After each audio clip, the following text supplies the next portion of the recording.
Today we're going to be looking at number 7, the clear stream. We're going to assume that you've already taken a brief sight reading of this song to get the general gist of it. We'll notice from this key signature that we're in the key of G major with the 1 sharp. And the fact that the fine here, the right hand ends with the G, and we have a G in the bass as well. We see our time signature common time 4/4, and we'll notice these 4 groups in the right hand and 4 quarter notes in the left hand. The reason I call these 4 groups in the right hand, as we'll notice there, we have these beams with 3 notes connected per beam. These are implied triplets. So even though we don't see the italicized 3 over top of this, it is simply to make the music more legible, as every single subdivision in this song is a triplet. And rather than write this in 12/8, I need to put dots on these quarter notes in the left hand and the dots on the quarter notes in the right hand. They just imply the triplet. We will see that we mentioned the fine right over here. And this lines up with our DC. Our DC would take us back to the beginning and then ending at the fine. We'll notice sometimes they'll also put a segno over here, and this is not as functional. This is just to help highlight the repeat section in the music, creating this ABA form in the song. We now have our mormorendo, and this tells us to have a murmuring type of sound to it, going along with this pianissimo. To me, this really implies these triplets, these other eighth notes, that we want to make sure these ones are staying very hushed and creating more of an effect than hearing every single note in the melody. Now we look at these triplets and we'll create these broken chords. Our first goal is going to be to block out these chords beat by beat, going all the way through, making sure that the fingers are prepared to play each beat. A lot of this will be pretty similar. Over here, we'll notice a common tone D in the middle voice. We then have our G major first inversion, second inversion, root position, back to first inversion as it climbs through our G major arpeggio. And then we imitate measure 1 octave higher, still keeping that common tone D in the center voice. The descending scale over there is a little bit unique though, so I like to put a little star for my students. As over here, even though we start with the G major first inversion, we have a unique pattern right here that creates a scalar material, E, D, C, B, A, G. So taking extra care to watch out for the scalar pattern right here, as we do have a bunch of seconds.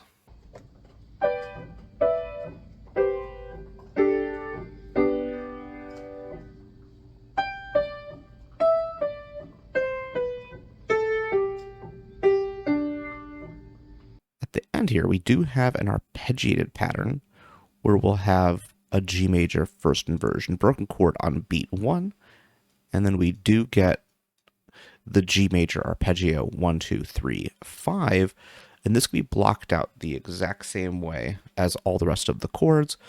1, 2, 5 blocked, 1, 2, 3 blocked, and then the 5th finger on beat 3.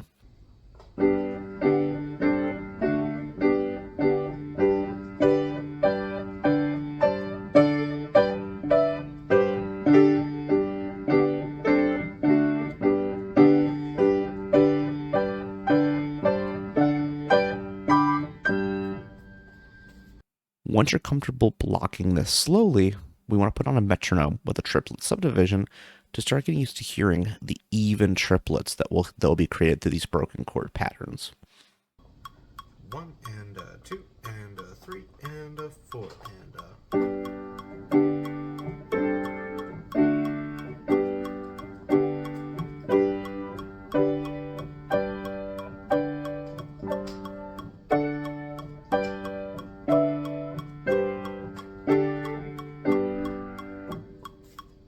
Okay, let's go on and talk about the B section now briefly, as the B section is a little bit more straightforward. One thing we'll notice is the appearance of the C sharp. And in fact, every single C until the very last measure here is a C sharp. What this tells us is we have a modulation. Right over here in our B section, we have modulated into the key of D major. We'll see right over here that D that does appear as the tonic note of D major, but also in this transition as the dominant fifth note of our G major, transitioning us back into the A section. To practice this, we want to start off doing the same thing, blocking the left and the right hand together now, just like the right hand, beat by beat, playing all three notes together, making sure the hand's prepared to play beat to beat. Starting right over here, we get this instance of parallel motion. We'll notice ascending seconds, descending thirds, ascending seconds, and we'll go right over here until the ascending seconds. This leaves us with 2 moments to look out for. Over here at the very beginning,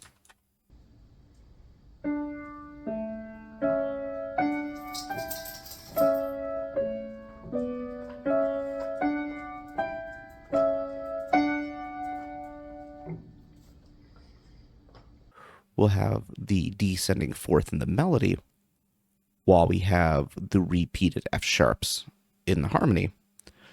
This is because all these notes right here are part of the D major chord. And so that's the harmonization method for this. The other moment right over here at our diminuendo, we just notice a little bit of contrary motion. Here we have this stepping down pattern of our left hand, and we have a pattern going down and back up harmonically. We then have this as a parallel answer over here, where we will go through and imitate the earlier material, coming back with our last moment right here to look out for, where we do have a tiny bit of contrary motion. Almost all the way throughout this, just like we had the common tone D in the first half, we now have the dominant of our D major scale, our A, and this A maintains a common tone harmonically all the way throughout. This piece is described as being a moto perpetuo, or a perpetual motion song. And so we have this triplet all the way throughout. And so make sure to take extra care on this scale at the end right here, that even though it diminuendos, there is no retardando. And that as we take our DC back to the beginning, it flows completely in time back to the beginning without any break in the time.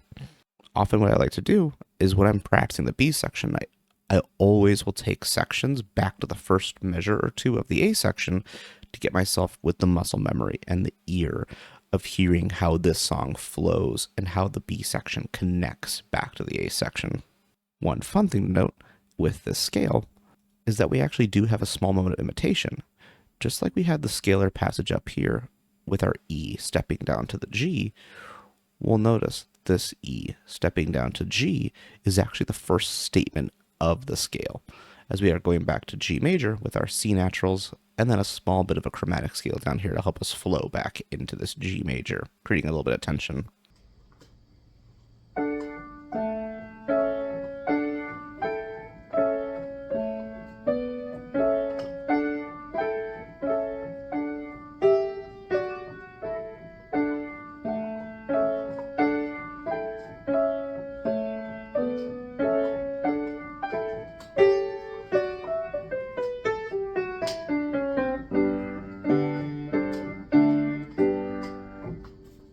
Once we can comfortably play this blocked slowly, then we will do the same thing we did earlier, playing with a triplet subdivision on the metronome to make sure that we can hear these even triplets across both hands.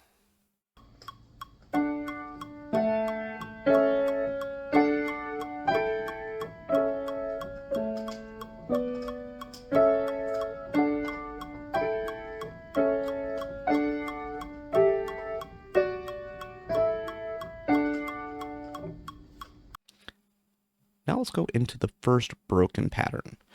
We want to start by using different articulations in each hand to create the different touch. Fingers are still prepared for each beat. Listen to the left hand note ring after each staccato note in the right hand. Make sure to stay slow and make sure the fingers are moving freely.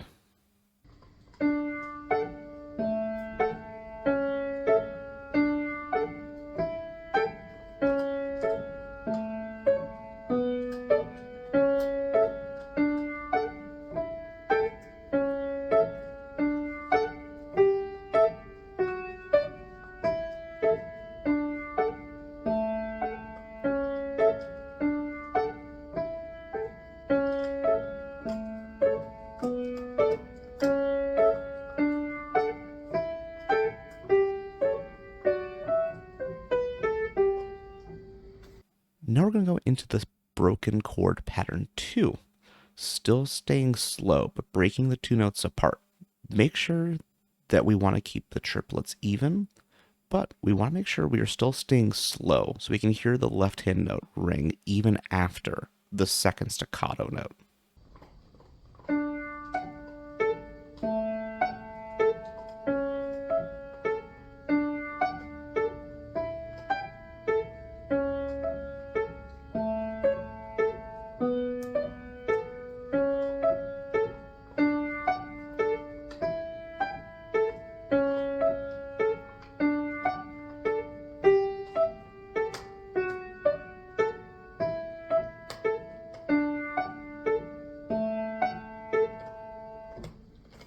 Now we go into over-exaggerating.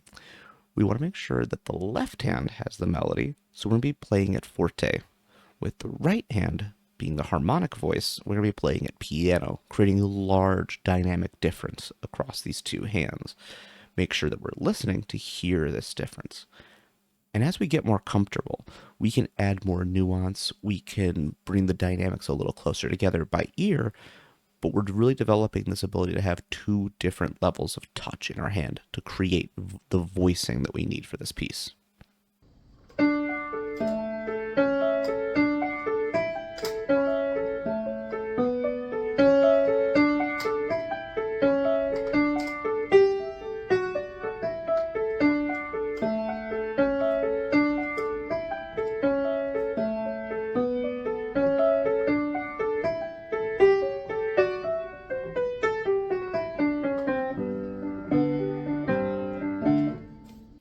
Good. And so now let's go back to our A section, and we'll be imitating a lot of the practice we just did, but now in the right hand.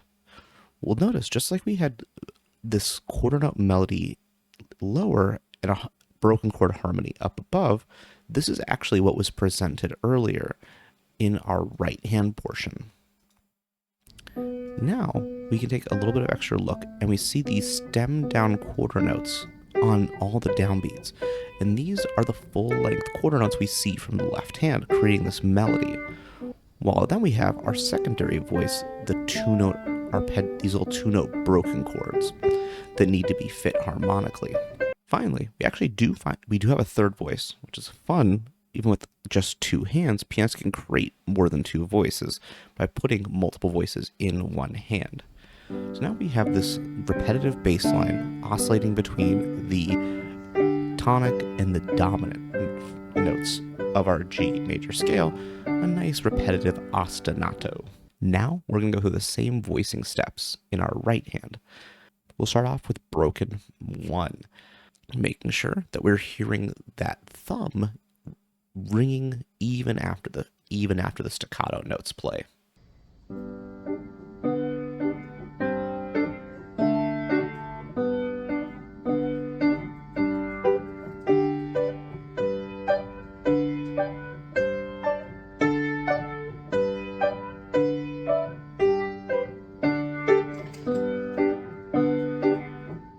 Now let's go into broken chord pattern 2, where we are making sure that we are still hearing that low note on the thumb ring even after the second triplet.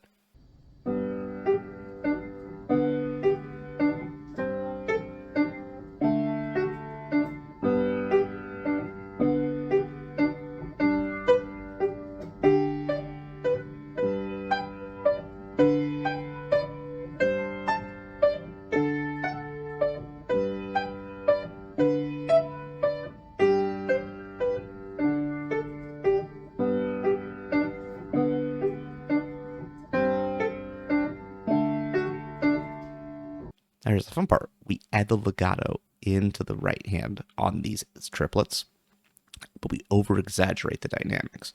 We make sure the thumb is playing the melody at a confident forte, and we have this murmuring mormorendo on the upper right hand notes, making sure they are piano or pianissimo, that they are being felt but not heard.